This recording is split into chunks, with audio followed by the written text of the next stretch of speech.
Welcome to Murder Mile, a true crime podcast, an audio-guided walk featuring many of London's untold, unsolved and long-forgotten murders, all set within 1 square mile of the West End. Today's episode is a guided walk of the revenge attack on Alfredo Zomporelli, a minor Soho gangster, part-time pimp and brutal enforcer gunned down by 2 hitmen. And yet, what started as nothing more than a minor squabble, with a handful of bruises and a few dented egos, led to one of Britain's deadliest and bloodiest gangland feuds. Murder Mile contains graphic descriptions of death, which may not be suitable for those of a sensitive disposition, as well as loud and realistic sounds, so that no matter where you listen to this podcast, you'll feel like you're actually there. My name is Michael, I am your tour guide, and this is Murder Mile. Episode 10, Alfredo Zomporelli and the Golden Goose.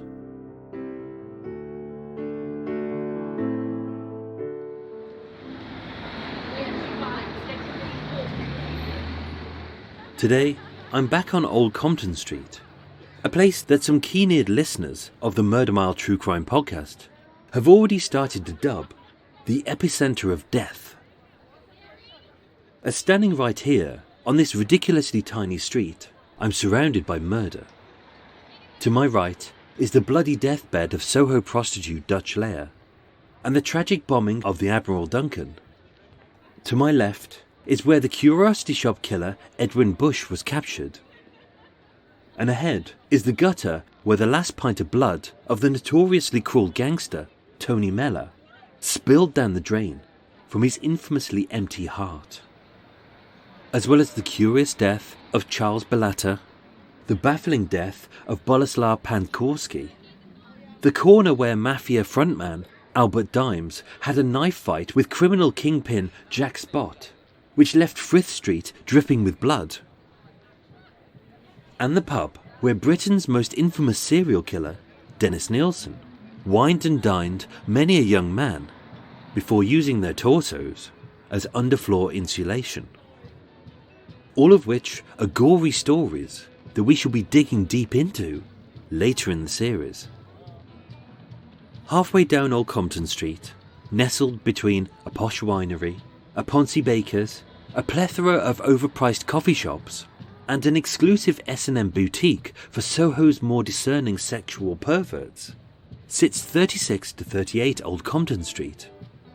2 4-storey townhouses, one in brown brick, one in white plaster, but both smashed together on the ground floor to house Muriel's Kitchen, a warm and welcoming all-day eatery full of happy families, smiling couples and chatting chums, all who are sat on cream chairs under a green and white awning, as the reassuring smell of home-cooked food such as poached eggs, pancakes, sausages, cereal, syrup, tea, coffee and toast emanates from inside.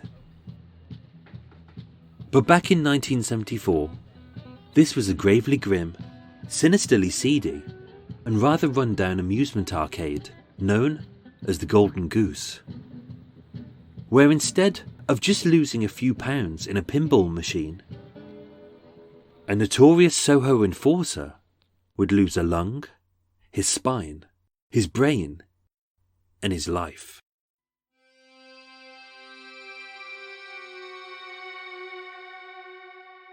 Pop into any amusement arcade today and you'll be hit by a blast of bright lights, the deafening hum of cheesy disco, and the sickly sweet smell of popcorn, donuts and candy floss, as you wander an electronic playground for anyone of any age, full of shoot-em-ups, dodgems, dancing games, and even a mechanical rocking duck for the kids, which is usually ridden by the dads. But the Golden Goose was typical of 1970s arcades. It was a grim, grimy place for the over-18s only, thick with the smell of stale sweat, spilt beer and tobacco smoke, where seasoned gamblers, having spent the day bouncing between Old Compton Street's many bars, bookies and brothels, would blow even more money in a series of illegally rigged slot machines, and then storm out, drunk, angry and broke. And although the Golden Goose was brightly lit, full of life and easy to see in, owing to the ground floor being entirely covered in full-length glass-fronted doors, amongst the drunks, druggies, gamblers and gangsters, a regular player on its pinball machine was a Soho enforcer known as Alfredo Zomporelli.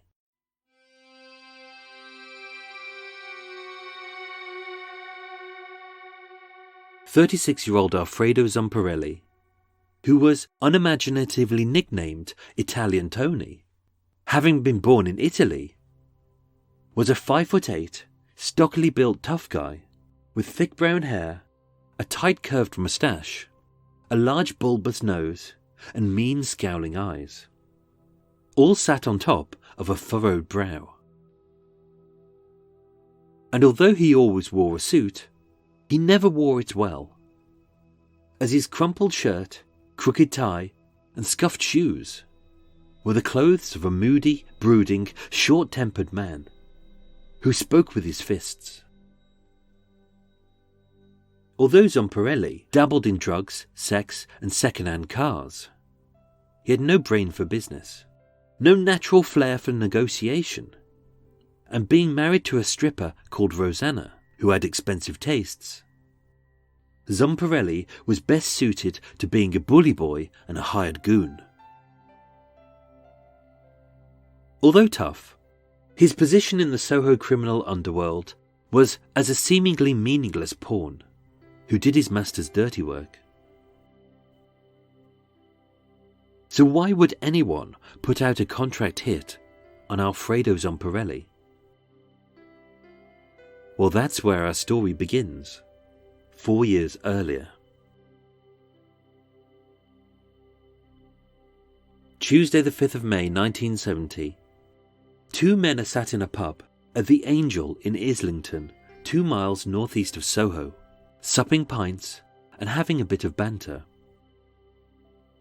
One was William Billy Hickson, a street-tough bully boy with quick fists and a short fuse, who even his close friends would describe as a total head case.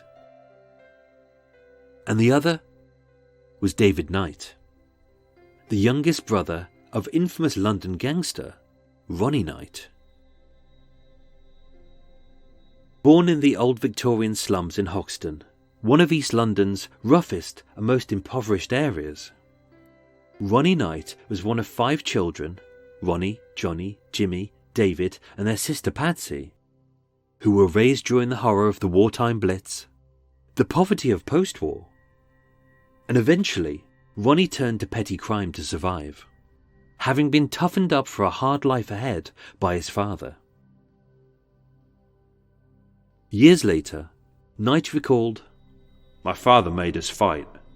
If I got beaten, my dad took me and stood me in front of the kid and said, 'Fight him, now!' And I knew I couldn't lose, because I would get whacked by my father."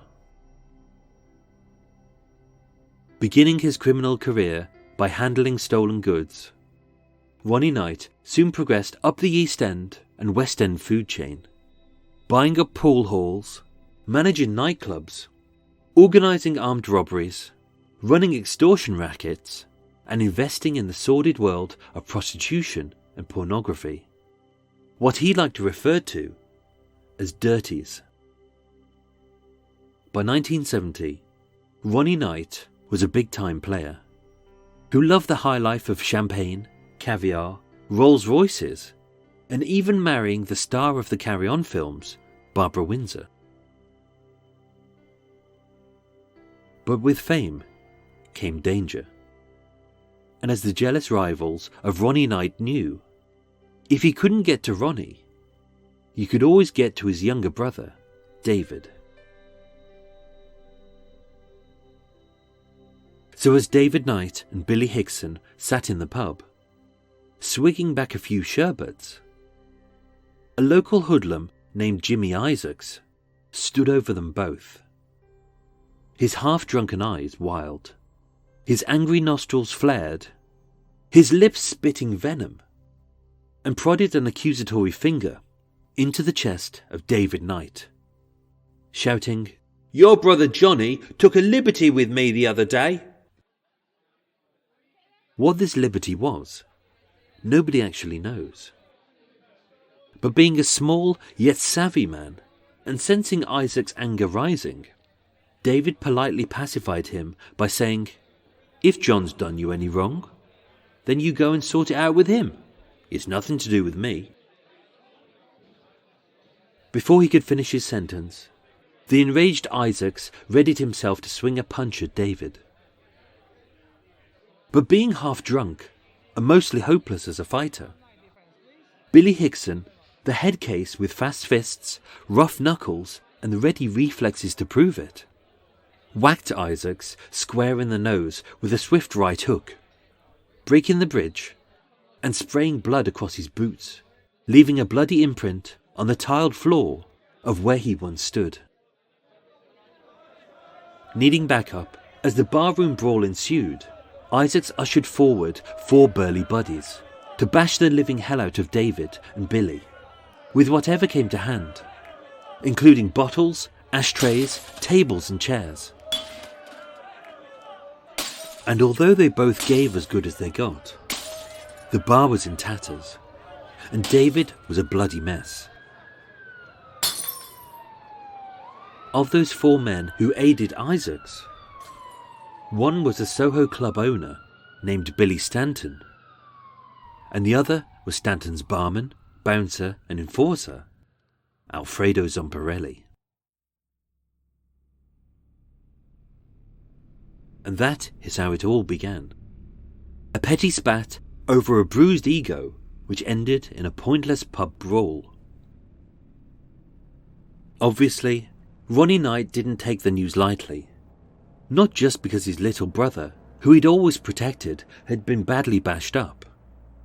Not just because this was an intended attack on his other brother Johnny. This wasn't just a random spat. This was part of a long-running feud with a gang of up-and-coming hoodlums hoping to muscle in on Ronnie's patch. And as this turf war escalated, Ronnie knew it needed to be stamped out. Any other gangster, raised under such tough circumstances, with a family to defend, an honour to uphold, and a feisty father who taught his kids to fight, would have seen red, tooled up, and gone in there with fists flying and battered 62 shades of shit out of Jimmy Isaacs and his merry band of cruising bruisers. But experience had taught him well, and in the same way that Ronnie Knight had never had a cross word with the Cray twins, he was also a seasoned negotiator who knew that when toes are stepped on and things are getting out of hand, it's time for cooler heads to prevail. A peace conference was arranged on Thursday the 7th of May 1970 in the Latin Quarter nightclub at 13 to 17 Wardour Street, situated just off Leicester Square, at the entrance to London's Chinatown, and barely a 2-minute walk from Old Compton Street. Being one of the West End's best nightclubs and cabarets, the Latin Quarter was the place to be, where plebs rubbed shoulders with celebs and even the occasional West End gangster. But with it still being early, when Ronnie, Johnny and David Knight descended into the bowels of the dark cavernous club, with headcase Billy Hickson at their side, his fists forever twitchy, even for their liking, the club was ominously quiet. Although he was a regular frequenter of the Latin Quarter, Jimmy Isaacs, the half-cut hoodlum who'd left David Knight all bruised, bandaged and bloodied, wasn't there that night. And to be honest, as it was early on a Thursday, no one was. The place was dead. The supposed peace conference was a washout. And so, with no one there and nothing going on, Johnny Knight headed off for a piss.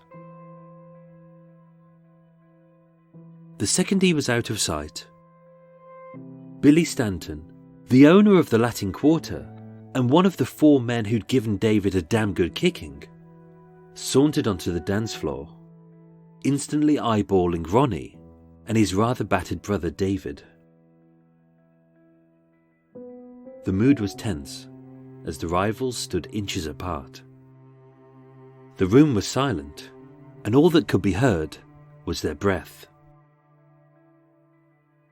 But for once, Billy Stanton's right hand wasn't balled up into a fist. No, this time it was outstretched and open.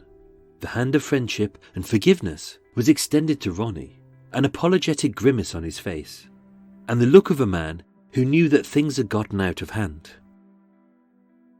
Ronnie smiled and went to shake Stanton's hand. Less than a minute later, one of the men would be dead.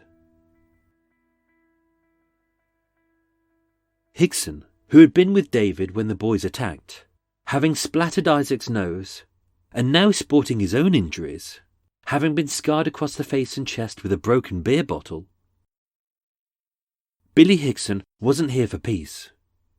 He was here to give them a piece of his mind, as well as half a pound of fists. And when he saw Ronnie Knight and Billy Stanton about to shake hands, the head case flew off the handle. "What the fuck are you doing, you prat?" Hickson screamed. And that's all the moment took to tip it over from reconciliation to revenge. The room was a powder keg of raw emotions and tension, and Hickson was the spark.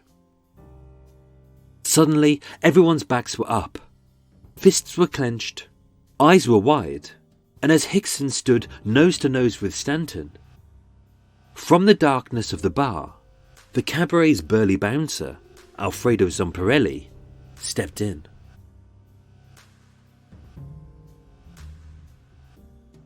What happened next can only be described as a melee.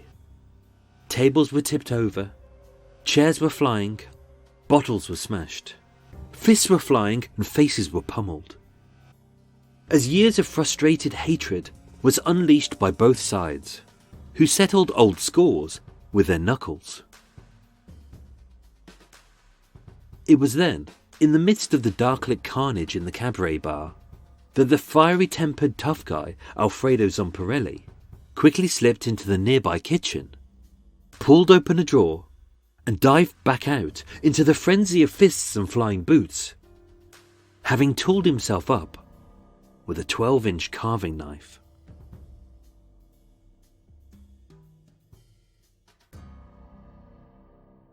Having relieved himself of half a pint of piddle, as Johnny Knight left the loo, unaware of the powder keg which had just exploded, he heard a right royal ruckus in the club, a mix of screaming, shouting and smashing, as the long-standing feud erupted into World War III.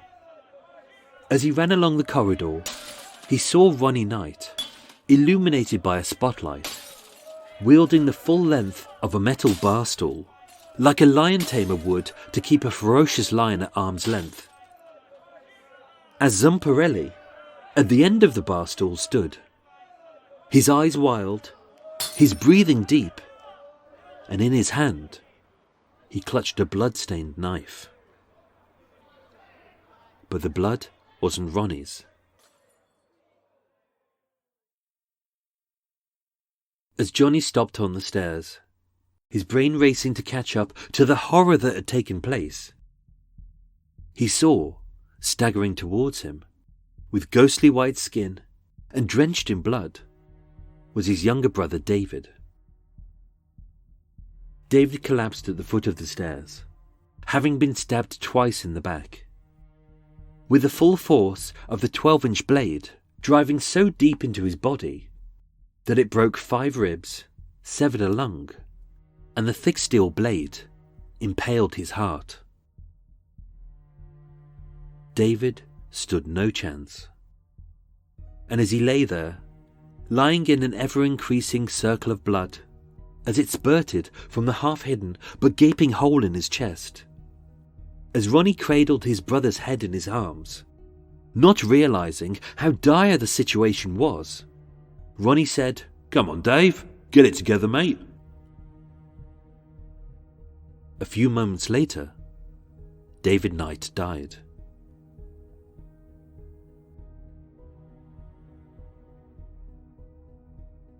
Ten days later, Ronnie and Johnny Knight buried their youngest brother David, and Ronnie swore that, with every last breath, that he would see Zomparelli dead, stating, "With him alive, the hate in me would eventually kill me as well." Alfredo Zomporelli was now a marked man.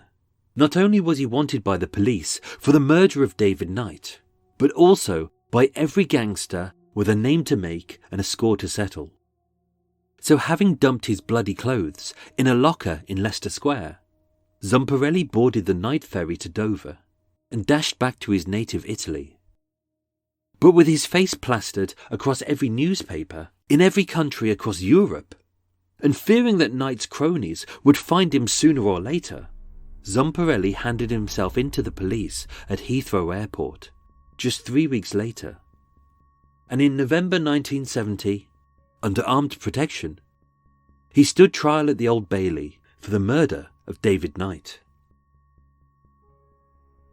Zomparelli was found guilty of manslaughter and was sentenced to just 4 years. He served just 2.5.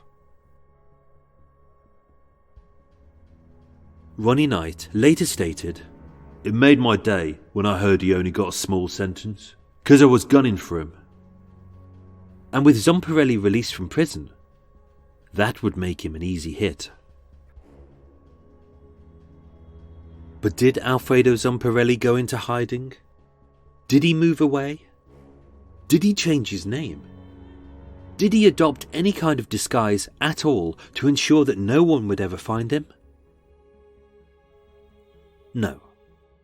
Of course he didn't.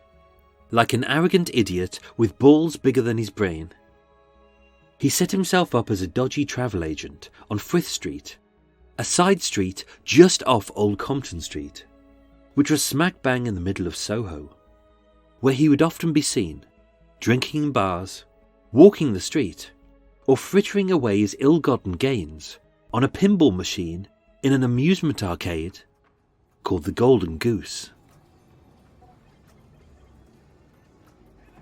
On the evening of Wednesday the 4th of September 1974, as was his usual routine, 36-year-old Alfredo Zomporelli, alias Italian Tony, stood at the back of the Golden Goose, his feverish fingers on the pinball's flippers, his ears muffled by bells and whistles, his eyes blinkered by the bright lights, his brain focused solely on getting the highest score. And as he followed the pinball pointlessly bouncing around, he stood facing the wall, his back to the large glass-panelled doors, which covered the entire front of the arcade. Watching from across the street, hidden by shadows, their faces obscured by darkness, stood two men who were watching, waiting, armed with 44 revolvers, and ready to pounce. But this wasn't Ronnie or Johnny Knight. Conveniently, both brothers were elsewhere that evening, with alibis which would cement their innocence. But standing across the street was a hitman named George Bradshaw and 21-year-old Nicky Gerard, the son of the notorious crime boss Alfie Gerard, who'd approached Ronnie Knight with a proposition to kill Zomparelli and keep Knight's hands clean. With the evening drawing in and the street being busy with drinkers, but the handful of regulars in the half-empty arcade being easily distracted by the steady thunk as the slot machines swallowed their money, Gerard and Bradshaw walked swiftly in. sidled up behind Zomparelli and without any hesitation fired 3 shots into his back, 1 through his head, and disappeared into the darkness. As the Italian's lifeless corpse slumped over the pinball machine, his blood dripping down the flippers, the glass cracked by the dead weight of his slowly cooling torso, and the scoreboard speckled with blood and sprayed with little flecks of brain.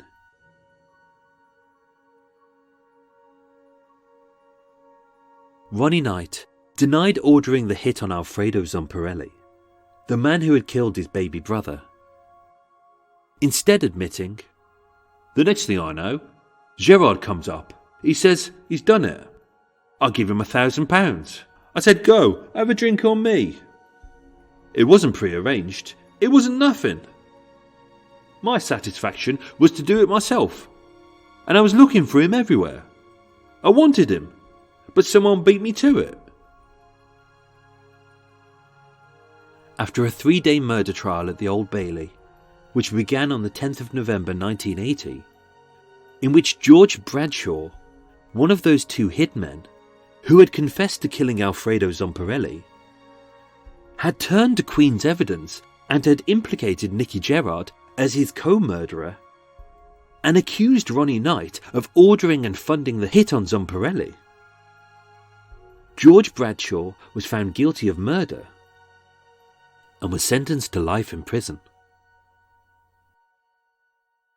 Oddly, both Nicky Gerard and Ronnie Knight were found innocent of all charges and later acquitted. 8 years later, Nicky Gerard was gunned down outside of his home in Canning Town by 2 masked men who unloaded 2 shotguns and an automatic pistol at him. As he tried to crawl the 50 feet back to his home, one of the masked assailants smashed his skull in with a shotgun's butt, so fiercely the gun stock shattered, and then calmly shot him 3 more times in the back, chest, and face. His attacker was Tommy Hole, an East End villain who was shot dead by an unknown assailant in 1999 in a contract-style hit. No one knows who ordered both hits or why. In the late 1980s, having served 7 years in prison for his part in the 1983 Security Express armed robbery in Shoreditch, which at the time was Britain's biggest cash heist, having stolen £7 million, Ronnie and Johnny Knight retired to the Costa del Sol in Spain, a place so synonymous as the holiday home for retired ex-cons that it's often dubbed the Costa del Crime.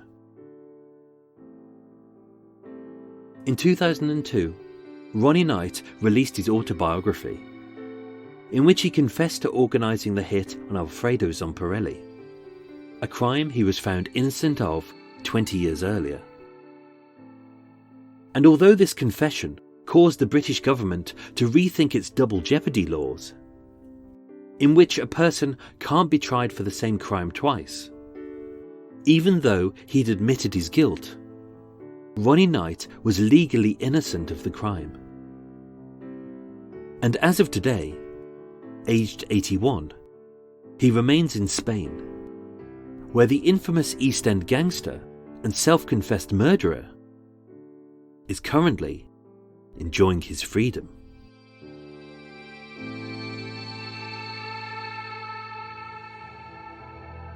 Ladies and gentlemen, thank you so much for listening to Murder Mile. Even though next week is Christmas, have no fear, your weekly dose of grisly murder, courtesy of Soho's deadliest Santa, will be plopping into your ears like a large bloody stool on Thursday morning as usual. But this time, as a little Christmas treat, I shall be delivering you something very different. If you enjoyed Murder Mile, please do like it and share it with your friends. Murder Mile was researched, written and performed by myself, with the main musical themes written and performed by Eric Stein and John Books of Cult with No Name. Next week's episode is a secret. Shh. Thank you for listening, and sleep well.